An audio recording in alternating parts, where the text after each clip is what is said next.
Hey, this is Will from LifterLMS. In this video, I wanted to highlight some great getting started resources for anyone getting started with LifterLMS. So we have our getting started how to install LifterLMS video documentation here if you want to check that out. That's just how to install plugins if you're new to installing plugins and how to install LifterLMS. We also have a video on how to activate your license key. If you purchase any add-ons from LifterLMS, you'll have to add in your license key, and this video shows you how to do that as well. So we'll have a link to that.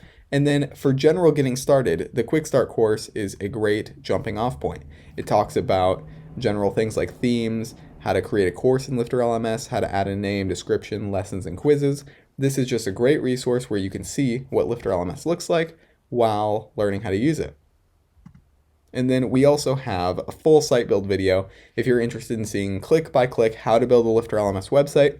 In this video, it's like 2 hours long. Chris goes through and builds a whole website right there in front of you. So that's a really good resource if you want a click by click tutorial, or we have our Quick Start course as just a general getting started.